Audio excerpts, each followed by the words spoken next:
Unemployment in Britain is high. Amongst refugees, it's even higher. Most job vacancies are advertised online, but you can also visit a job centre for help and advice. If you're from another country, finding a job can be even more daunting. But the Pause project has been designed to help. A highly innovative, serious games project aimed at refugee job hunters and potential employers, it's a successful collaboration between Nottingham Trent University, Green Hat Interactive and their European project partners, Provinciat di Parma and the Swedish Telepedagogic Knowledge Centre. We're trying to produce persuasive games. We're trying to change attitudes to migrant workers and refugees.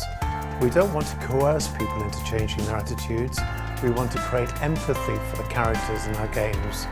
So in this way, employers could enter the game and they could experience firsthand the problems and stresses people face when entering the country and trying to get a job, going to a job centre, or the first time they have a job interview. So in this way they can enter the game and they can face for themselves, for the first time, these kind of negative stereotypes that prevent people getting jobs.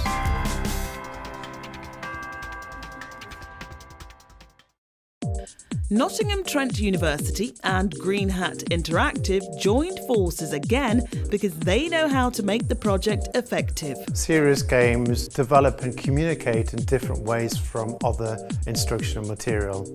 They deliver messages, but at the same time they can simulate those experiences. We've shown ourselves that video games can improve choice reaction time, independent decision making, memory skills and mathematical skills in people with intellectual disabilities. Being unique and having involvement from users at the heart of the project has been vital to their success. We always use end users in our project, and we find that that's the best way of making sure that the end result is usable by them and engaging. But in this particular project, it was vital that we did so because we wanted to reflect the real world issues that they face and the barriers to employment in that target group. So it was important that they created the narrative themselves so that every piece of content in the games reflects something that they have directly experienced. The very people the Pause project has been designed for have learned a lot from and really valued being part of shaping it, like Mariam and her husband Rashid. Each and every person was listened to.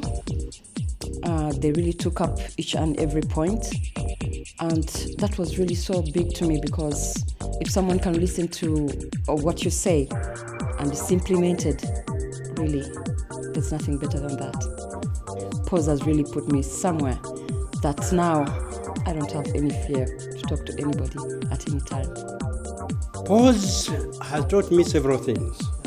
First of all, to look at myself as a human being and to make sure that I could help some other person become confident. Imagine you are just given leave to stay here. The next step would be looking for where to go and what to do. So the games, by the time someone actually gets involved in a job center, you will have seen the games and maybe you have talked to some of the people like me. So definitely that person will come out as confident to go to job center, better than someone who had never got to know the games. Collaborative effort is something the Pause project are used to, something they couldn't do without. People who work with refugees on a daily basis know only too well how hard things are. I don't think there is enough support for refugees to find a job because their problems are very different. They need people to take the time with them. They need people possibly who will use a language service to just make sure they're really understanding them. We have sort of a young man who goes into the job centre and people are downright rude to him every time he goes. And yet he's been in this country practically all his life. His English is perfect, he has good qualifications, but they don't give him the chance. We have helped people get computers or laptops in order that they can become more computer literate and then showed them how to use them to find jobs. Because people just assume that everybody can do it. We take a lot of things for granted, and the Pause Project appears to be filling a gap in refugees' knowledge that's badly needed in order to help them move forward. David used to be responsible for the dispersal of asylum seekers and for helping refugees integrate. I think we need to prepare people who come from different cultures. It is true that our educational structure and also the way in which we apply for jobs and the interviews themselves are based on a white Northern European model. Rather than taking that apart, we need to ensure that people understand that and have access to that. And the simulation element is very, very important to help people navigate themselves through that system before they face that in reality.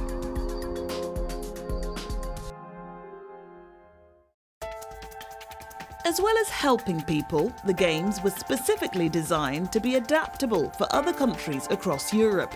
Basically, it uses a tool produced by Microsoft that's called XNA. This allows a much easier production of video games. We've created 4 scenarios for the kind of problems that migrant workers and refugees face across Europe, and by providing these tools, they can edit them to their personal circumstances very easily.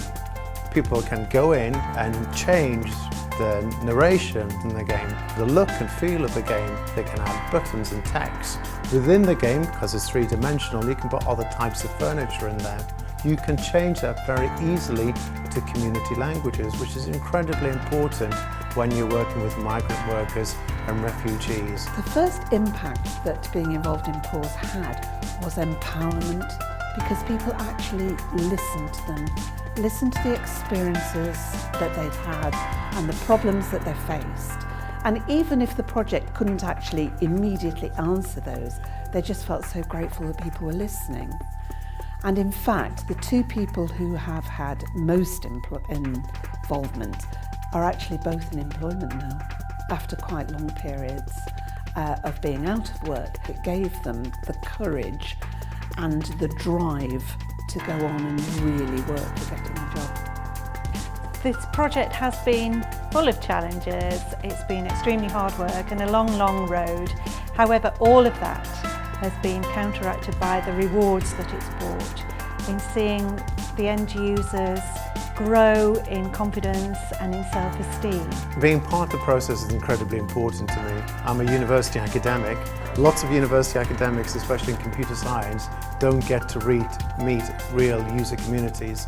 So being involved with them and realising our project has a direct impact on their lives is incredibly rewarding and spurs us on to do more projects.